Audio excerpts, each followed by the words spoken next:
En mars 1962, les accords d'Évian ouvrent la porte à l'indépendance algérienne. En échange de l'indépendance, les Algériens font un certain nombre de concessions, notamment la possibilité pour la France de continuer ses essais nucléaires, après 1962, au cœur des montagnes du Hogar. 3, 2, 1, 0. L'ébranlement du sol soulève les poussières accumulées par l'érosion sans cassure de la montagne. Elles ne sont pas radioactives, les émanations sont en permanence contrôlées pour déceler tout danger accidentel. Jusqu'en 1966, la France procédera à une douzaine d'essais souterrains, présentés comme moins dangereux que les essais atmosphériques. Louis Bulidon, ingénieur chimiste de formation, s'est retrouvé dans un laboratoire militaire en mai 1962 à Hineker. Son rôle, contrôler la radioactivité de l'air ambiant.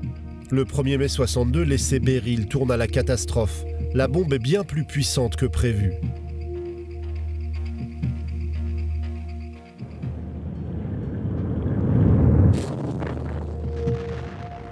Tout d'un coup, ça a été le coup de tonnerre et une poussière immense.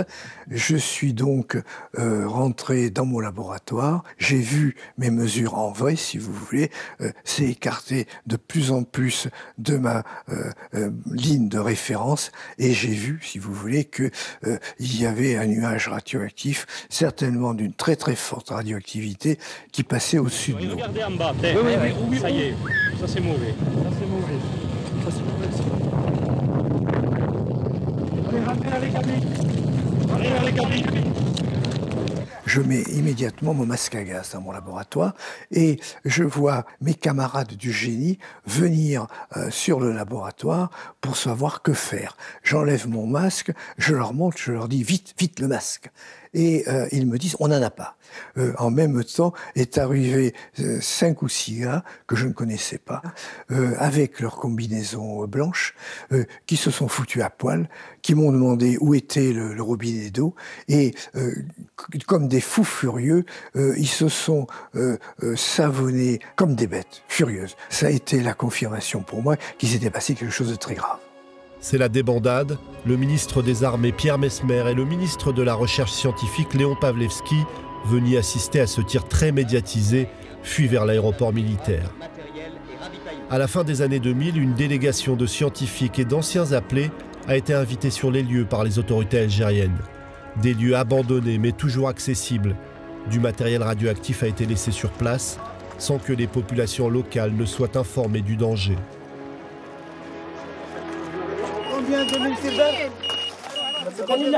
Il y a des gens qui ont creusé. Certains ont pris des couvertures, d'autres des voitures, des tentes. Et que sont devenues les voitures? Ils les ont démontées, puis ils les ont utilisées en pièces détachées. Les images d'Hineker montrent un site qui n'est pas sécurisé et auquel les populations locales ont accès librement malgré le danger. Le scientifique français Roland Desbordes avait pu y accéder. Les récupérateurs viennent toujours, plus de 60 ans après, récupérer des câbles et font brûler le plastique, tout ce qui est combustible, pour récupérer le cuivre. Et ça, il y a une activité de récupération qui est toujours aujourd'hui présente sur le site. De cette visite sur le site d'Hineker, le scientifique a rapporté un échantillon rendu par la suite aux autorités algériennes. Contaminé, en plus avec du plutonium, vous voyez sur ce pic une énorme contamination en césium-137. Il y a aussi une contamination en plutonium. Donc c'est vraiment un déchet radioactif à vie longue qui n'a absolument rien à faire dans l'environnement accessible à tout le monde. En 1962, les autorités françaises ont minimisé l'impact sur les populations locales, notamment Touareg. L'armée avait pourtant fait des relevés à des centaines de kilomètres des lieux de l'explosion, consciente de la dissémination des retombées radioactives. Le secret défense empêche toujours d'accéder à toutes les preuves de la contamination des populations et de l'environnement. Depuis des années, l'Observatoire des armements basé à Lyon se bat pour obtenir la déclassification de documents concernant les essais nucléaires en Algérie, comme les dizaines de pages de ce dossier obtenu de haute lutte. Ces documents, en fait, ils nous ont surtout confirmé des choses qu'on savait, mais dont on n'avait pas les preuves officielles, puisque nous, on avait des éléments recueillis par les témoignages ou par certains documents que les personnes avaient gardés et nous avaient transmis, mais ils n'étaient pas officiels, donc on ne pouvait pas les utiliser, notamment devant les tribunaux, pour prouver que les personnes avaient été impactées. Reconnaître ce que tout le monde, bien sûr, sait, mais ne peut pas prouver, impliquerait forcément à renforcer les indemnisations et impliquerait surtout pour l'État reconnaître qu'il a fauté quelque part.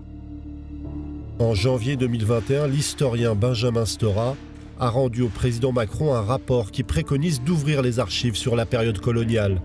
Mais les essais nucléaires français ne sont pour l'heure pas concernés. Les régions de Regan et du Hogar, théâtre d'essais nucléaires pendant 6 ans, ont été profondément contaminées. Dans certaines zones, la radioactivité ne commencera à décroître que dans 24 000 ans.